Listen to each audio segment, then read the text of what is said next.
everyone, welcome back to my channel. In this video, we will discuss about the poem Keeping Quiet by Pablo Neruda, which is a part of class 12 CBSE syllabus, in which we are going to study in details about the poet, the theme of the poem, the message delivered by it, the central idea, the stanza-wise summary of the poem, and the poetic devices used. For your convenience, I have added timestamps in the description so that if you wish to watch any segment again, you can just click on that particular segment to go through it. So without further delay, let's get started.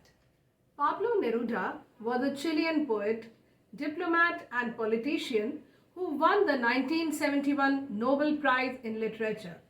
He wrote in a variety of styles including surrealist poems and passionate love poems, to name a few. His poetry is very rich and varied. He explored themes of love, time, destruction and loneliness in all its varieties. He made sure that the polychromatic and vibrant mix of stylistic elements and literary devices in his poems keeps his readers zealous. Let us move on to the theme of the poem. It is a simple poem about the need for a little bit of soul searching which may help us to make peace with ourselves and others. It tells us how a moment of silent introspection will make us realize the utter brutality of our aggressive endeavors. Moving on to the message, the poem leaves a message of universal brotherhood and peace. It urges people to stop all sorts of aggression, including that towards the environment. It teaches us to be open to the world, to listen to the silence of things, which speaks a lot more than the spoken words. The central idea of the poem: the poet asks all human beings to stop all worldly activities for some time and spend a few moments in quiet introspection. It will help us to understand ourselves. We are always in a hurry. He says that stillness and silence will help man in creating a feeling of mutual understanding among themselves. He therefore discusses the need of maintaining peace and silence. Let us now begin with the stanza-wise explanation of the poem. Stanza 1. Now we will count to 12 and we will all keep still. For once on the face of the earth, let's not speak in any language. Let's stop for 1 second and not move our arms so much. The poet urges each one of us to count up to 12 and then become quiet. The poet uses the phrase count to 12, which represent the 12 hours in a clock or 12 months of a year. He wants the people to keep still as long as he can. He wants a moment of silence on the earth when no longer any language is spoken. In this way, there will be no language barrier between people, so harsh words will never be spoken. In this moment of silence, the poet doesn't want anyone to move their arms as well. He wants everyone to remain motionless. Stanza 2. It would be an exotic moment without rush, without engines. We would all be together in a sudden strangeness. In stanza 2, the poet feels that such a moment of silence would be an unusual and exciting one. It will have miraculous consequences. There will be no hurry of the sound of machines to pollute the atmosphere. It will be a strange and unfamiliar moment with stillness all around. In this unusual period, the bonds of humanity will get stronger. Stanza 3. Fishermen in the cold sea would not harm whales, and the man gathering salts would look at his hurt hands. In this moment of inactivity, the fisherman will not be catching fish. Hence, the whales in the sea will be safe. The idea is suggestive of the thought that human beings will not destroy nature. Man who gathers salt will be able to tend to his wounded hands, for which he had no time earlier. Thus, both nature and humans will be able to recover from their wounds. Stanza 4. Those who prepare green wars, wars with gas, wars with fire, victory with no survivors, would put on clean clothes and walk about with their brothers in the shade, doing nothing. In stanza 4, the poet now speaks of those who wage wars against humanity or environment, wars of all kinds, including the use of chemicals or poisonous gases, wars that bring death and destruction, wars that leave none to celebrate victory. He says that such men should stop their activity, shed their clothes stained with the blood of humanity, put on new clothes, and walk with their brothers, building brotherhood. The poet implies that the war-torn world should be replaced by one with an atmosphere of peace, brotherhood, and harmony. Now let's begin with stanza 5. What I want should not be confused with total inactivity. Life is what it is about. I want no truck with death.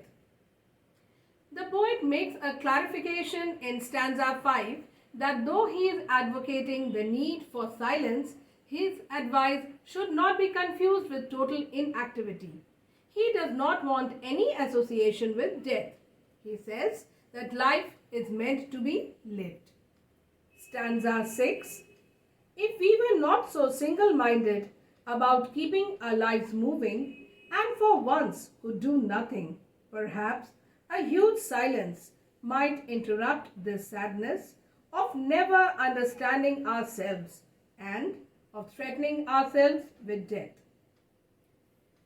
The poet further advises that people should stop being self-centered and selfish. For one moment, they should not think keeping their lives moving, meeting their ends, or fulfilling their duties.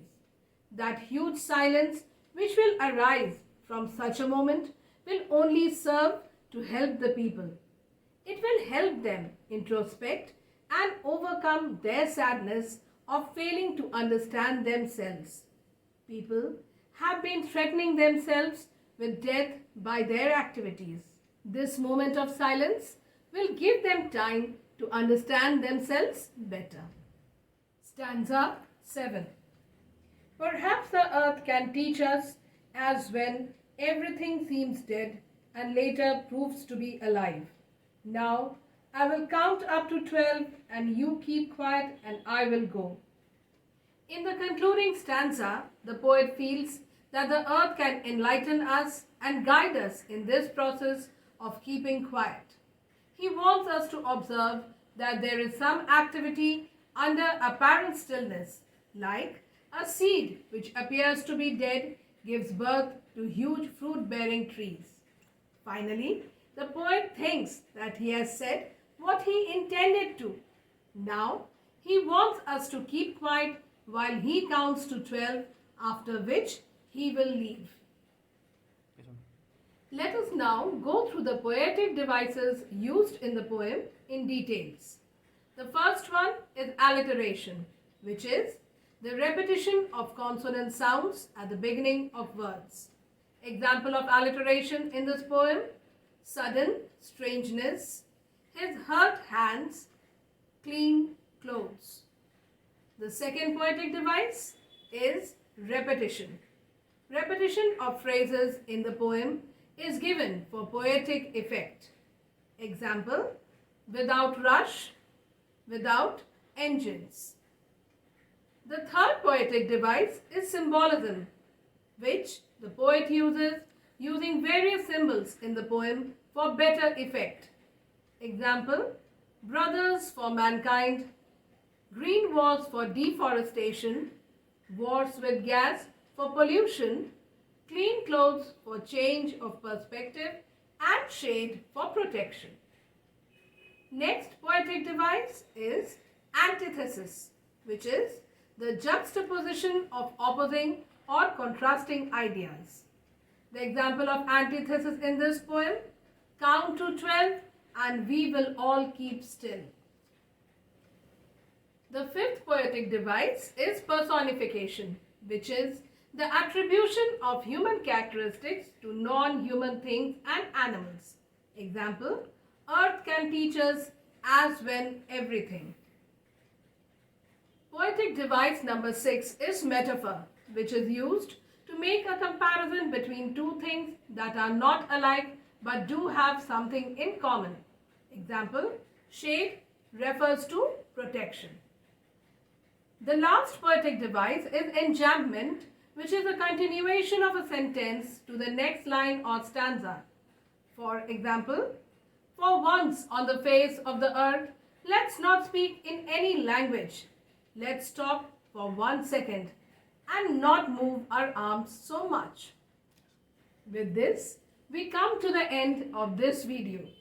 You will be glad to know that my online and offline English coaching classes are going on, and anyone who wishes to get detailed notes of the chapters and the poems is always welcome to join. The details of my online and offline classes are given in the description. Thanks for watching. Do not forget to like, share and subscribe to get a regular view of my videos.